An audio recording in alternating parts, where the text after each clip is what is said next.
All right, so we'll get started with week 2 of Corey Coffee and Conspiracy, Hollywood Symbolism.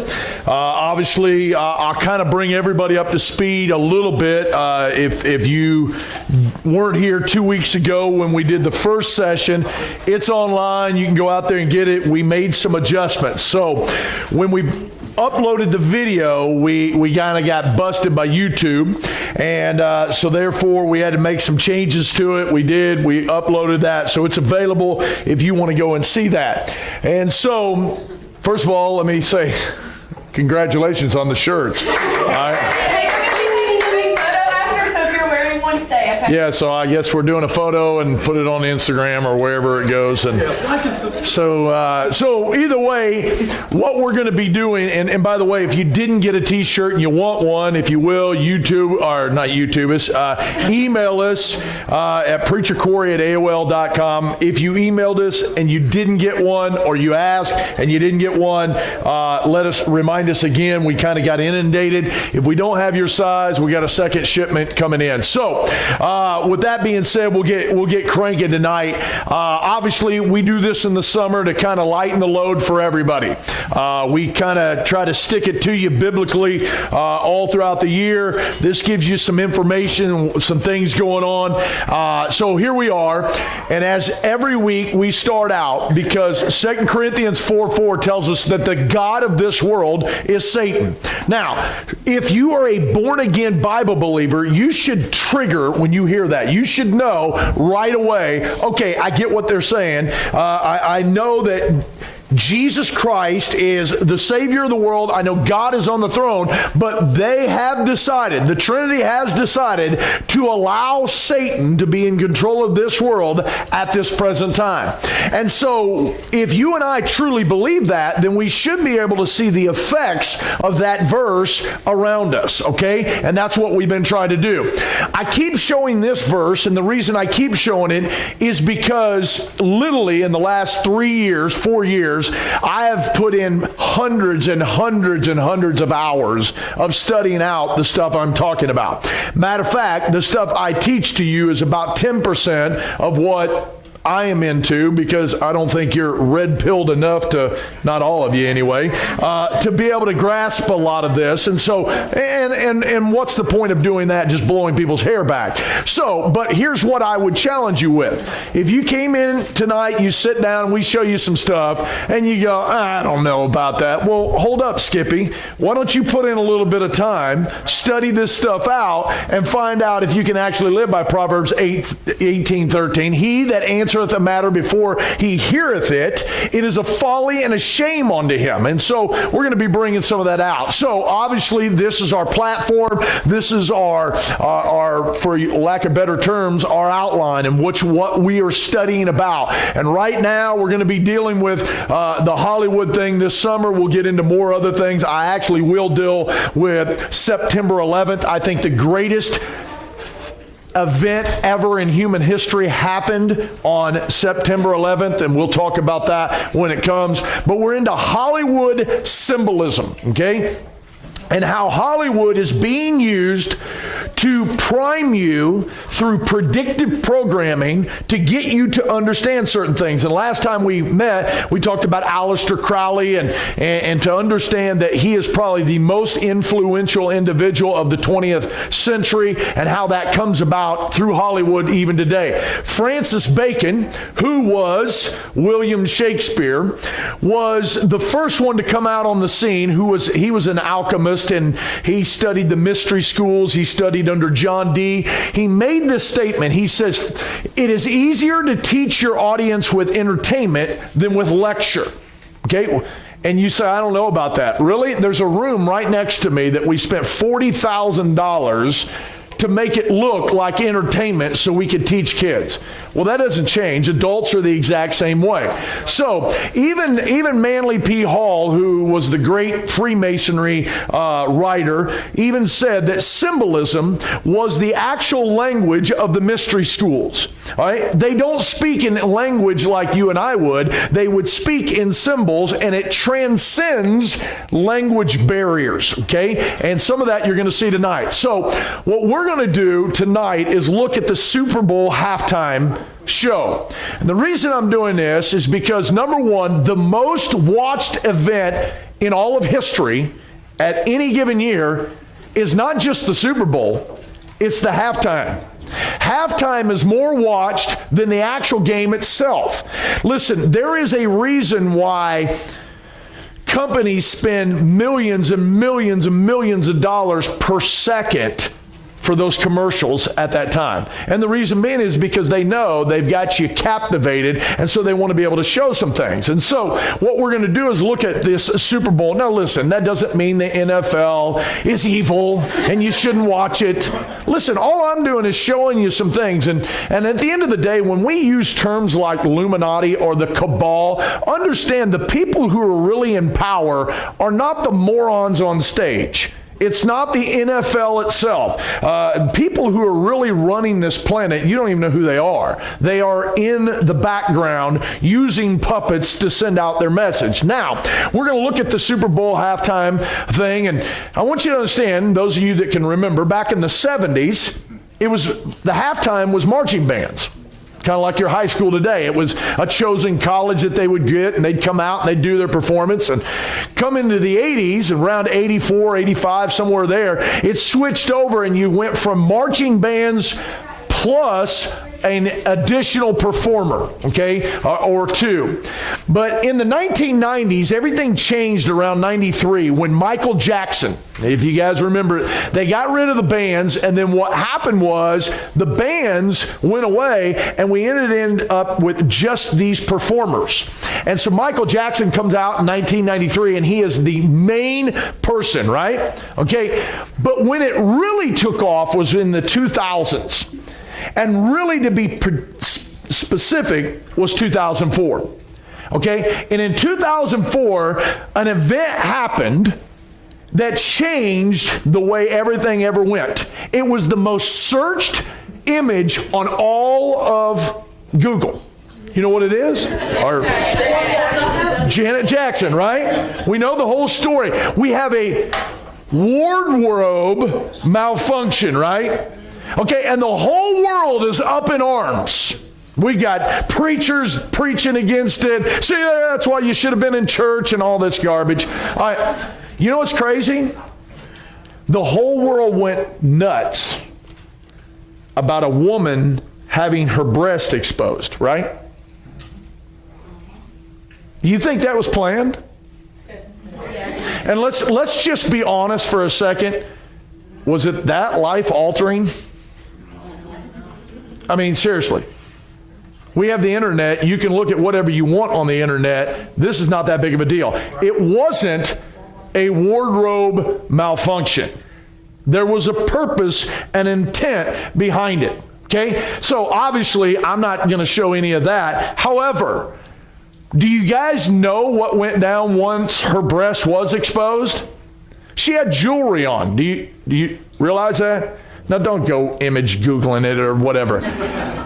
She has jewelry on her breast. And do you know what it was? It's called the 8-pointed star of Ishtar. Now, let me ask you something.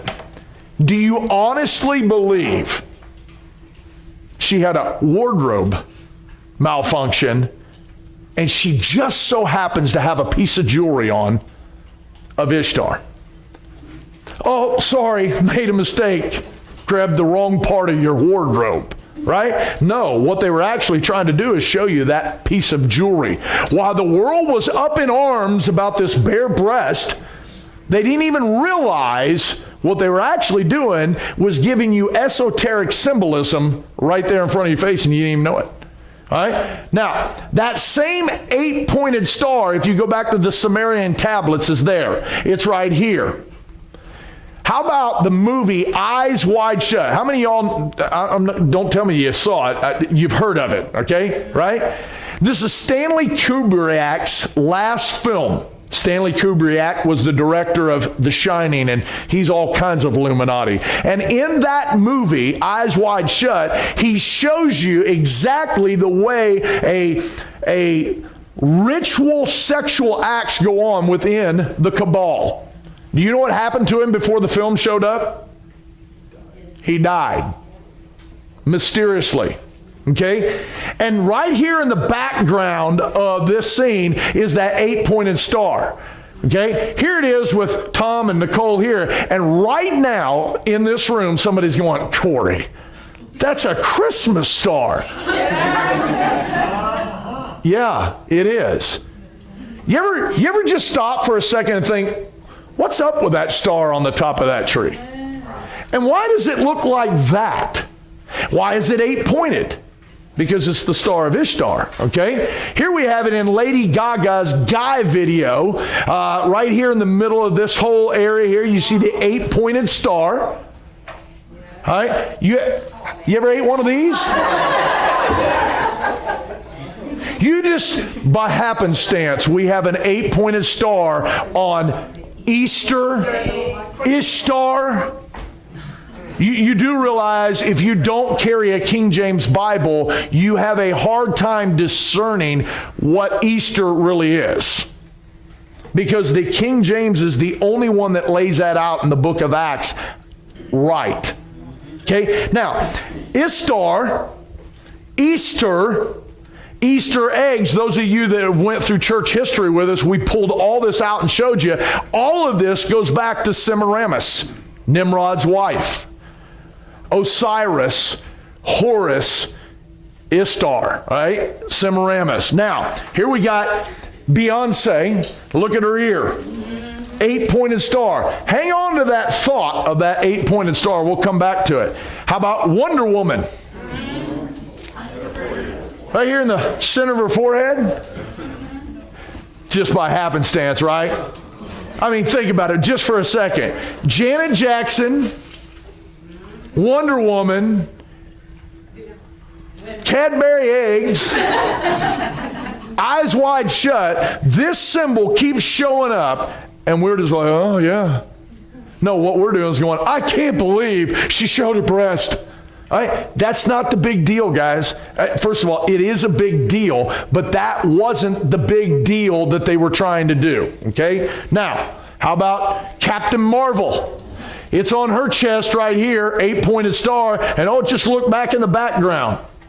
It's just probably some graphics they saw and thought, yeah, it looks good, right? All right? Now, right here in Papal Square, you have the phallus right here in the center. What happens to be around it? An 8-pointed star, sun ray coming out of it.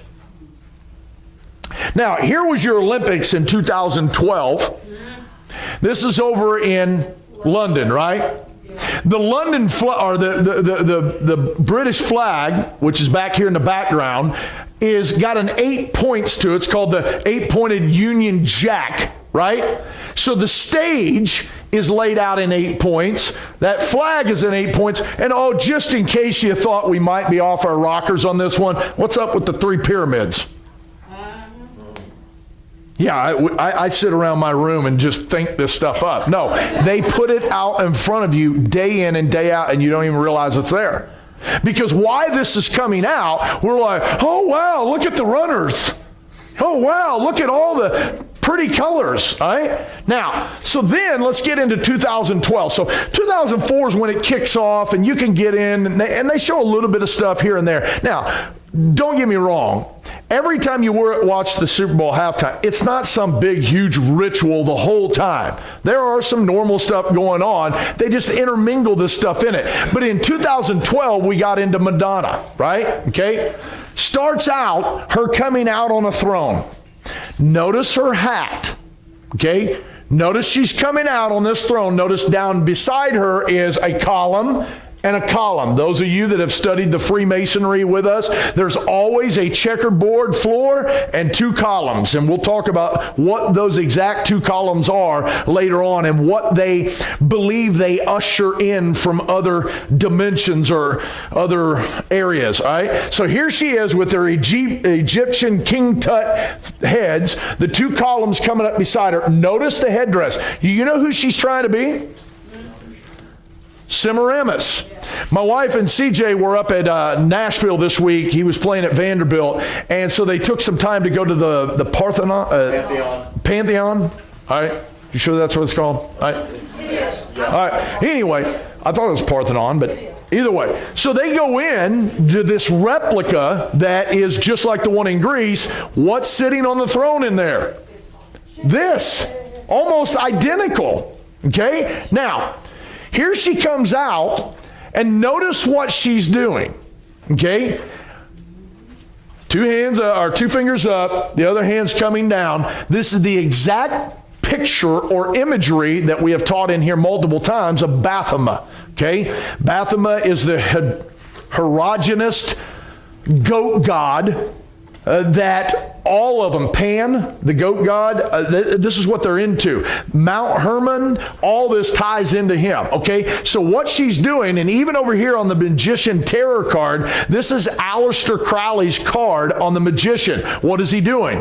What it simply means is, as above, so below. So when they do that, and by the way, when I taught about the peace symbol last week, it ties into that. You will always see that.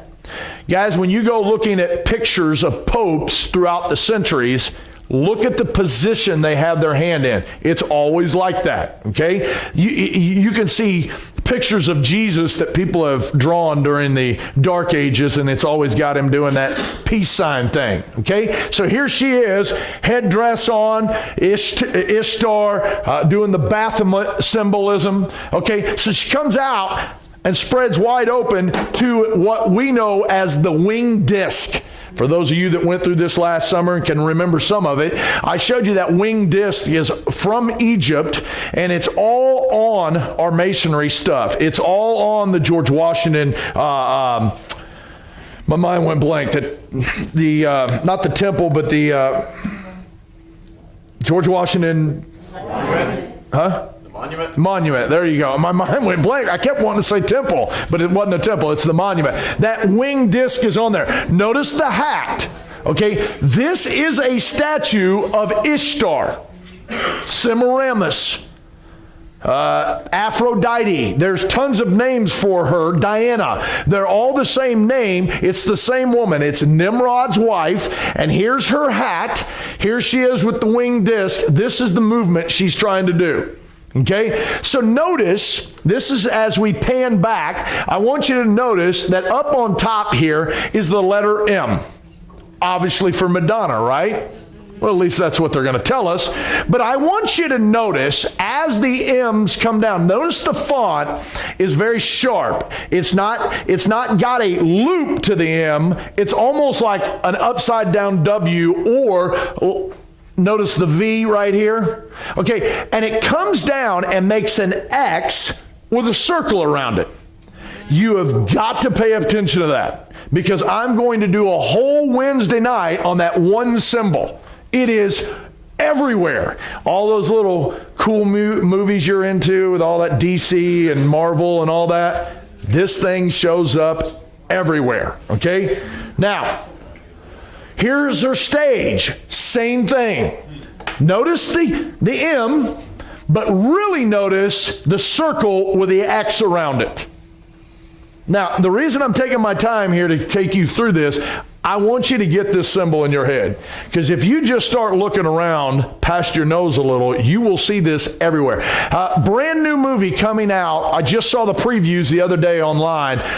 Dark Phoenix. Okay, check it out. Check out the previews. Not even the previews, just the logo. See if you can find a symbol or two. All right. Here's her stage as it turns. Notice the all-seeing eye right in the middle. That's probably by happenstance, though, right? All right. And we have the same thing, the all-seeing eye right here. Guys, they couldn't make it more obvious. Now, so let's get into 2013 with Beyonce. Okay. With her, now everybody's going to say, oh, no. Corey, she's just doing Jay-Z's, logo, right? His rock symbol, right? No, it's a diamond pyramid, okay? It's the diamond shape that they do all the time. Now, here's what occultists and alchemists, those that are a part of the mystery schools, will teach you about the pyramid shape or the diamond shape or not the diamond shape, the triangle shape. This triangle symbol is utilized by magicians in order to conjure up demons inside of that symbol. They think they can summon these demons and negotiate powers from them, and the triangle contains their embodiment while they do so. Now, for those of you that would say, oh, please. So, as a Bible believer, Paul says we don't wrestle with flesh and blood, but with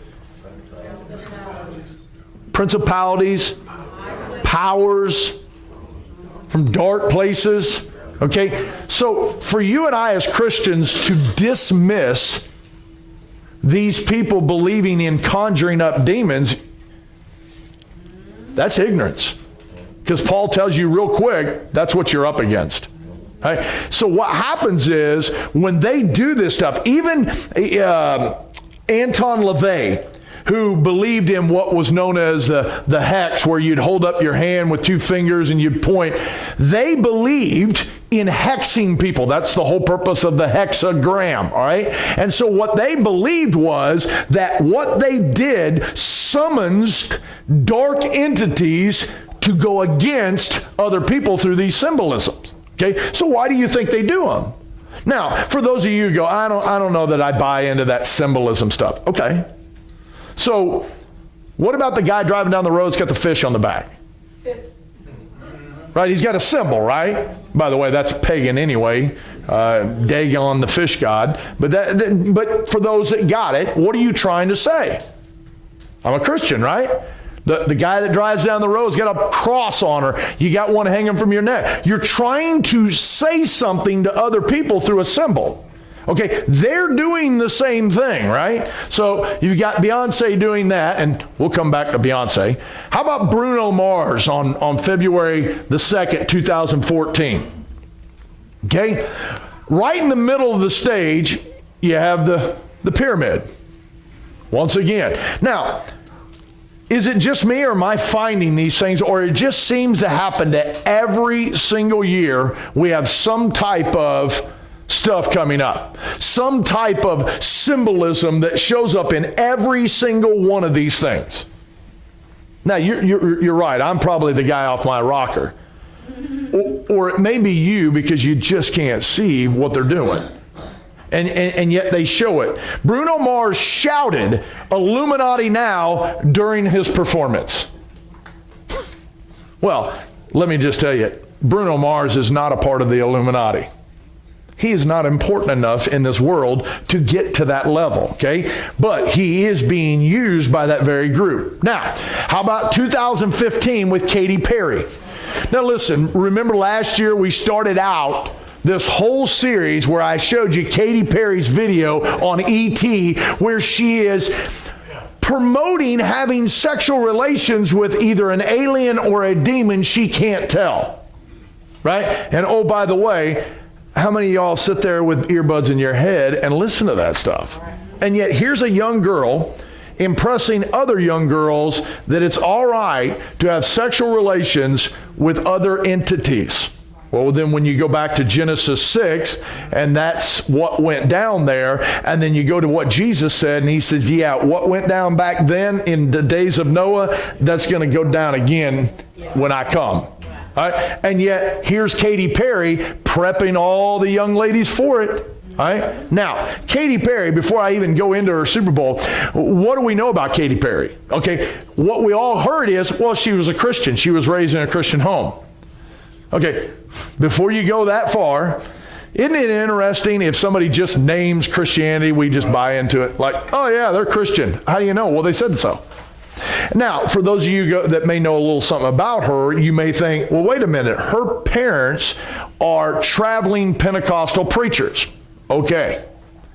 Here's what her dad's testimony of grace is. Let's see if this lines up with how you got saved. He was an acid seller for a major guy back in the day, and had a vision of all the Bible stories come to his mind, and he received Christ. I missed that chapter somewhere. I don't know how you, quote unquote, did your deal. The Word of God is what you get saved by, according to the book of Peter. We are born again by an incorruptible seed, not by visions and dreams. That's not how it works. All right? You don't get saved because you had an acid drop and had a vision. Now, here's what's interesting. So the mom is from a rich home in LA, they're elitist style, and they boot her out because she married a Christian guy, Katie's dad. So they raise Katie, and Katie comes along and says that she didn't have a childhood. Their parents pushed her into performance, and she was going to be, quote unquote, the next Amy Grant, which I think you might want to set your goal a little bit higher, Clint Black and all that deal. But either way, and so the bottom line is they're pushing their daughter, right, to be this performer. It doesn't work out. Her words, not mine. She says, I wanted to be the next Amy Grant. That didn't work out. So that's when I sold my soul to the devil. Her words, not mine. And if you don't believe me, you can go online and pull up the video. All right. So what happens is she now goes and does her deal. Her dad has came out and said, yeah, that's my devil child. She's leading all these people in the wrong direction. You might want to look in the mirror. Whatever she is, it's your product. All right. Now, so let's look at Katy Perry for a second. All right. She comes riding in 2015 on a beast. I think I've read about that. Revelation 17, we have the great whore who rides in on the beast. Now, here's what's funny.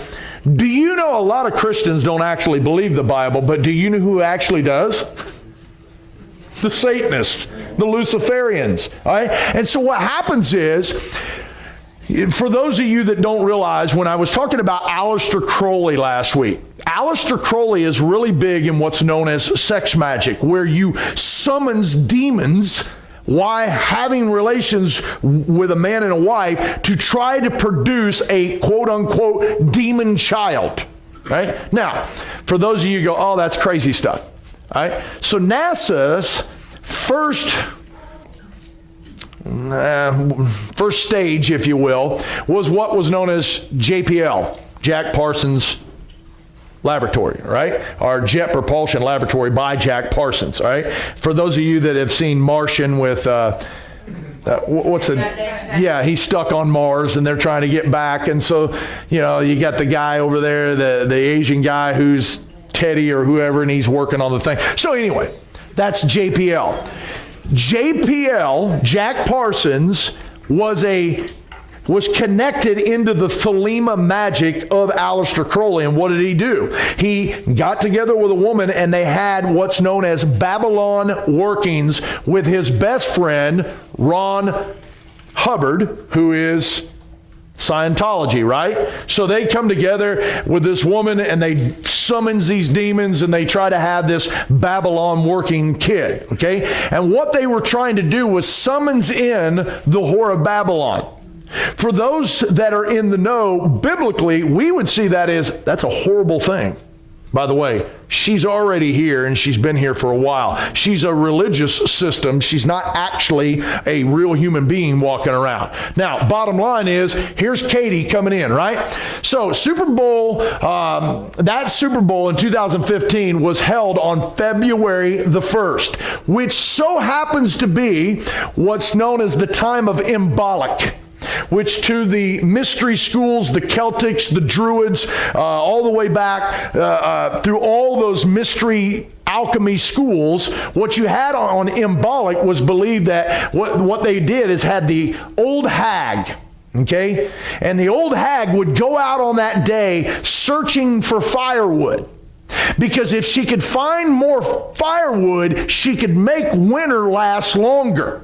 So what they would hope for was that the weather would be so bad on that day that the old hag couldn't get much firewood, so winter wouldn't last very much longer. What does that remind you of? Groundhog's Day, right? What day are we talking about? February the 1st. Groundhog's Day is February the 2nd. Understand, 99% of all your holidays have pagan origins. 99% of them. I think I don't know about Thanksgiving. I never went into that. I know we celebrate the Pilgrims and the Indians and all that. So we have this thing where we're going to celebrate that we took a bunch of people's land away, but we're going to do it with a thankful heart. So now here's what goes on here. All right, so here she comes in. Now I want you to understand. Now what goes on here, and I want you to notice. Where am I? Okay. Notice the dress. Remember, when they do this, none of this is happenstance. She has a dress full of fire. She's riding the beast as she comes in, okay? Now, notice the dress. Now, what you have is not only is the old hag going out to get firewood, but what happens is in the Imbolic festival, the coven's high priest may wear a crown of lights, candles, to symbolize the return of the goddess to the maiden aspect, just as the sun god has reached puberty. Bridget's snake emerges from the womb of the earth's mother to test the weather, the origin of Groundhog's Day, and it may and in many places, the first crocus flower began to spring forth and from the frozen earth. Now, guys, we could do a whole service on this festival.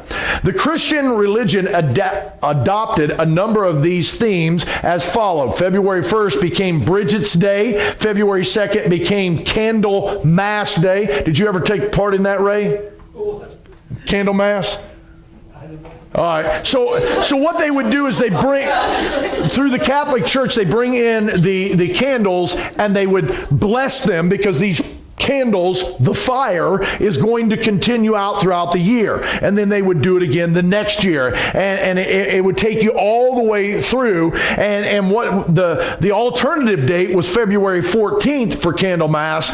And then they Christianized that as Valentine's Day. Now, when you study Valentine's Day, you're going to find out that Cupid is nothing more than Jupiter, which is nothing more than Tammuz, which is nothing more than Baal, which is nothing more than Osiris, Horus. Okay?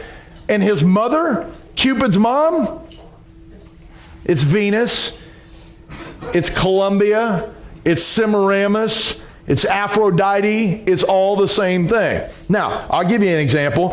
In the Old Testament, or in Egypt, in their belief system, you had Osiris, who got together with his wife Semiramis. He gets killed by Set. She gets quote unquote impregnated by a sunbeam and has Osiris or Horus. All right, and he was reborn, right? That was the whole deal. Set was the one who killed Osiris. Now, every morning, the sun comes up on the, right, what do we call that? It comes up on the horizon. And at the end of the day, it goes down and the sun sets. That's not by happenstance, guys. Now, you won't find that in some lexicon. You ever find a lot of information out of a lexicon anyway? But if you start studying it, it's Horus is rising, sun is setting. All right? Now, Jeremiah 17:18 says it this way. And the children gather wood, and the fathers kindle the fire, and the women knead their dough to make cakes to the Queen of Heaven, and to pour out their drink offering to other gods, that they may provoke me to anger. This is what God was saying about them in Ezekiel. Ezekiel's time, but Jeremiah was also talking about this. Now check this out. If you go back and you study about where does the Easter bonnet come from, if you go back and you study about where this 40 days of Tammuz, all of it comes back to this. Now think about this. When this thing goes down on February the 1st, Imbolic, what is she trying to do? She's going out to get firewood. What does God say? The children gather wood and the fathers kindle the fire. The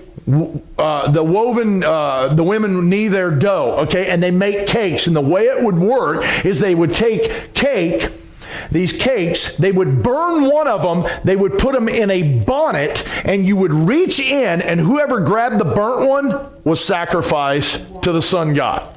Right? But then again, I guess they never taught us that when they taught us the Easter bunny. Now, here we go back to the stage that Katie's on. Notice the checkerboard. Remember, the checkerboard always comes back to the Masons and the Freemasonry, where you have two columns. You have the checkerboard. Last week when we showed Madonna and her video, you saw those columns again. All right? Here's another way of looking at it. This gives you the aerial view with her fire dress, the checkerboard. Here's your Freemasonry with the checkerboard. Now, I don't know for sure. We're kind of up and down here. We may be going to Washington, D.C. in August, and we're thinking about doing a Corey Coffee and Conspiracy vlog on tour. Yeah, we are. And one of the places I want to go is the 33rd Degree Temple there just north of the White House to see a lot of this. All right, now, she also comes in on a shooting star. Now remember, 2 weeks ago I discussed this. Stars in the Bible are angels, right? Falling stars, or a shooting star, is a star that has fallen. What is a falling star? It is obviously a fallen star, a fallen angel, okay? It is, what is she riding in on? A falling star. And by the way, if you need more information on the star, it's on that first video. Now, the first song she sings is this Dark Horse. I didn't want to put it on here because I didn't want to get kicked off YouTube again. And all of a sudden, if you want to go on, look at the words and try to guess who she's singing as, who the person is. But go on and look at the symbolism. We have the winged disc again. Remember when Madonna did it? Here's Katie doing it. Here's your Eye of Horus, the all-seeing eye. Yeah, you're right. She's just probably just going with the trends. No, there is a meaning behind it. Watch that video someday. It is nowhere near as bad as the E.T. video, but it's sure enough got some symbolism to it. All right? So then we're going to come into the 2016 halftime show. Okay? And what you see here is I believe Coldplay. I may be wrong. I'll get to it in a second. But what you notice in the center of the stage, you have a Celtic cross. Right? The cross symbol, whether you realize it or not, was a pagan symbol years before Jesus hit this planet. Okay? Now, yes, Jesus died on a cross. And for those of you that get upset when we preach against the cross, can I remind you what God said about having graven images? You don't need an image. You don't need a symbol. You have a book and hopefully a real personal relationship inside of you. You don't need any of that stuff. You ever seen where, what is it? You guys from the 70s, was it The Shining, where they held up the cross and was trying to get the demon out of the house?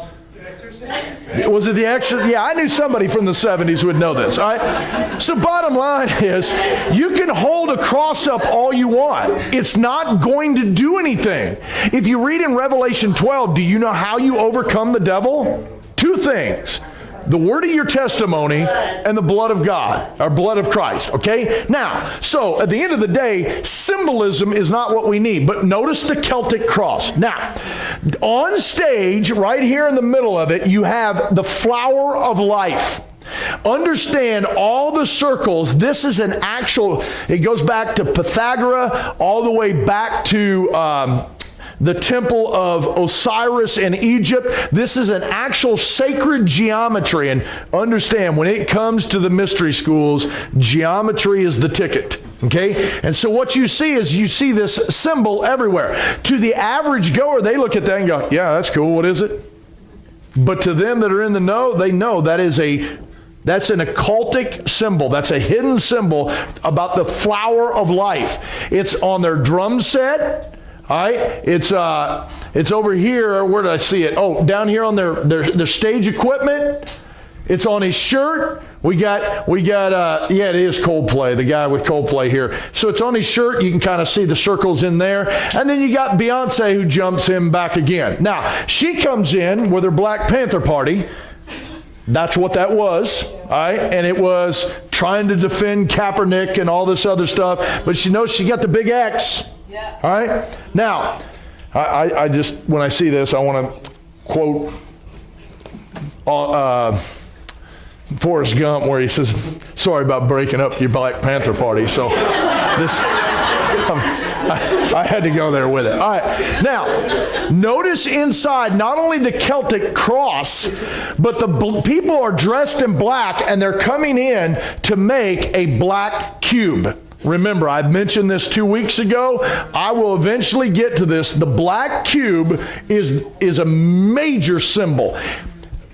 You'll see this later on. Do you know when I was in Israel, when the guys would go to the Western Wall, they'd take a black cube and tie it to their forehead. If you go to Mecca and you kneel down in Mecca, you know where I'm talking about, their major, you know what's dead center of that temple, that mosque? A big black cube. Okay, we're going to talk about that black cube as we go on. All the Freemasonry, all the Illuminati symbol comes back to that. Now, so let's get in here to Lady Lady Gaga, right? This chick's out there, man. All right, and let me just say this. The Super Bowl was pretty tame for her because she's out there, man. She's gone. All right. Now, so this was in February 17th, right? Now, February 17th. That was when the Falcons. Yeah, I think she hexed Matt Ryan, and something went wrong to lose 28, be up 28-3, and you lose it. All right. Now, who's clapping that? What's the matter with you? Right?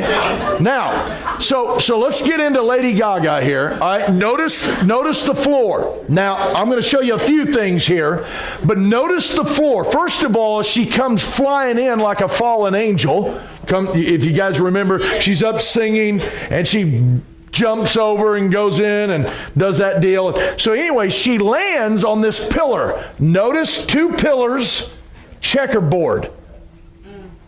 It keeps showing up. This is not by happenstance, folks. This is not something they're just throwing together. They're putting some time into this. Now, I want you to notice not only the checkerboard, at times that checkerboard was black and white, black squares, white lines. They change it. But I want you to notice there is a star here, a pentagram. But there's an upside down pentagram on this side, and an upside, I don't know if there's one over here. I didn't pan out to see that. But I want you to notice those 5-pointed pentagrams, once again, are not by happenstance. And everybody will say, no, Corey, they're in Houston. It's the Lone Star State. Really? You think that's why they did all that? All right, now hang with me. All right, here's the stage once again. You can see the checkerboard. And then the stage later on turns into a winged disc. You know, I literally could have just taught one of these and said they're all the same. Just the same variation of the same mess, okay? Now, here she is with a 5-pointed pentagram staff in her hand that she doesn't actually do. The guy comes out on stage, hands it to her, and she keeps singing with it. Now, you think it's just by happenstance, or do you think maybe they have some symbolism going on here? Now, notice she went off stage and switched coats. And this coat is made up of this gold and these jewels that are all over it, and it's got these pipes sticking out of it. And even though that I don't know that I could say definitely this is what she was doing, it reminded me of this verse, Ezekiel 28, verse 13, when it was talking about the anointed cherub, the one who fell, the one who lost his position. When he was in Eden, the garden of God, when he was the cherub that covered, when he led the sons of God in worship to God, here's what he looked like. Thou hast been in Eden, the garden of God. Every precious stone was thy covering. Thy sardius, thy topaz, thy diamond, the beryl, the onyx, the jasper, the sapphire, the emerald, and the carbuncle, and the gold. The workmanship of thy tabrets and thy pipes were prepared in thee in the day that thou wast created. Just so happens to be she comes out looking like that description. Now, it may be by happenstance, or it may be because the very entities that are leading them to do this are the very entities that used to look like that. All right? Now, we'll get to JT now. All right? Now, before we even get to JT and what he did, Pink was the one that sang the national anthem. Earrings. You're right. It's probably just by happenstance. You learning this? All right? That she wore those on that time. All right? Now, here we go. I'm just going to show you a portion of this. Now, I'm going to play the actual video. If we get kicked off, I'll have to adjust it. Now, feel free to sing along. My wife will. All right? I want you, now remember, Madonna had on her stage an M, right? For Madonna. Later on, we're going to see some Maroon 5 stuff. M for Maroon 5. In the laser show that starts, see if you can pick up how many M's keep showing up subliminally in the background. Then we're going to talk about a few other things. So, feel free to dance along.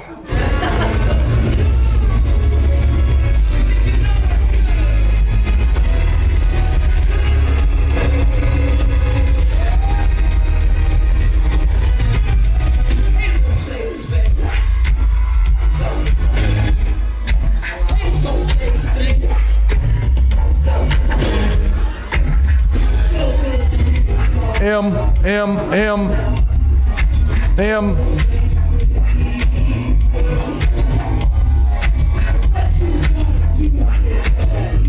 M, M, another one.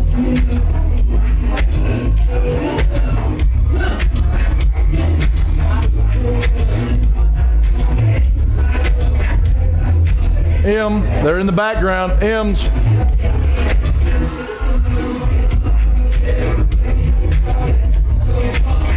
Now notice he's coming up out of the pit. That may be happenstance, but notice he's coming out of the pit.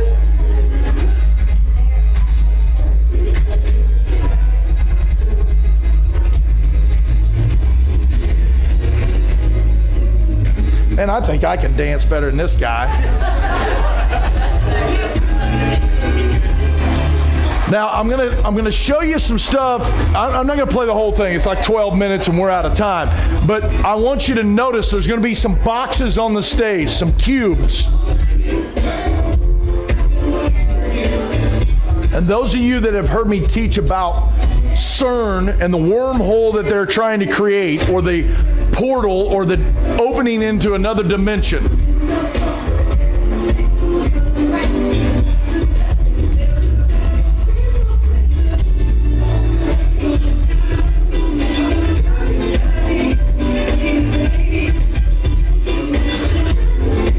Oh my goodness, get to it.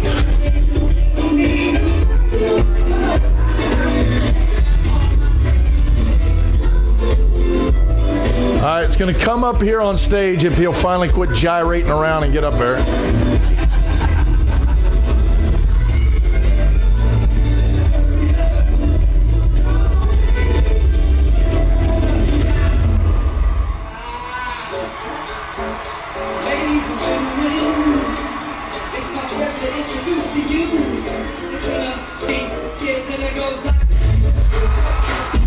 Oh, good night.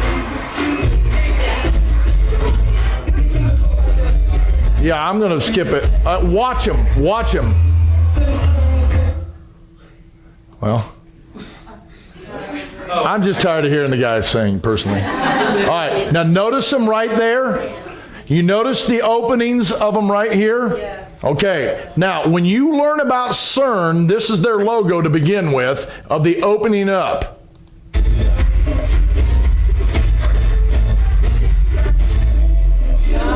Now, if you study CERN, you see that exact same thing every time. Now, first of all, this guy gets on my nerves. He's talking about bringing sexy back.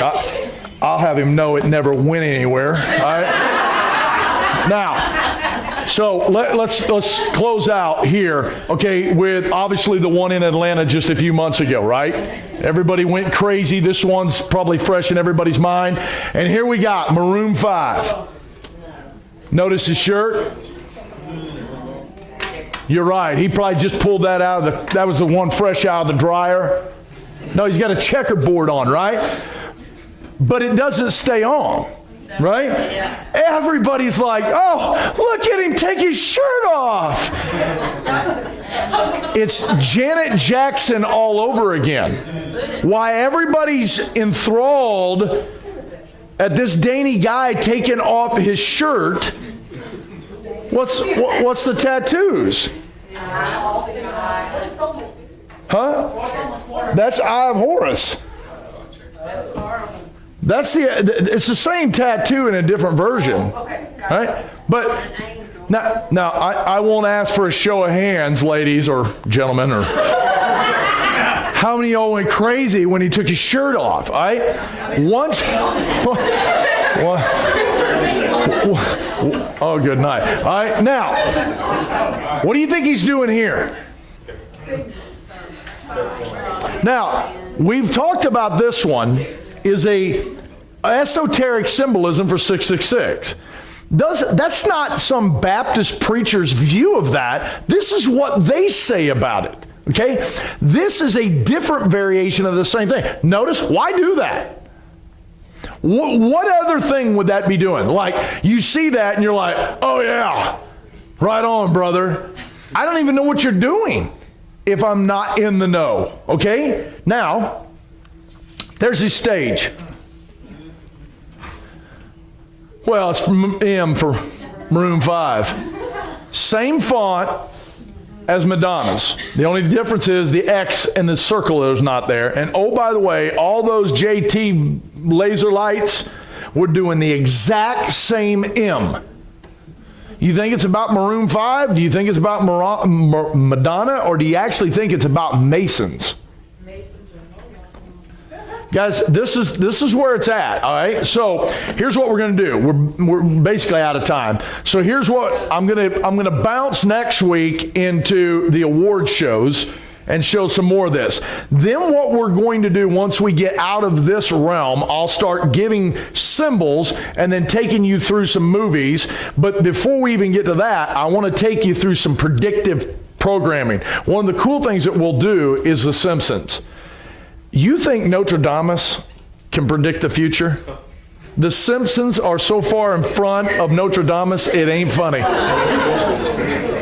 And it'll blow your mind. They had Trump as president 10 years ago. Right? So guys, we're going to talk about that and find out, are they just good at guessing?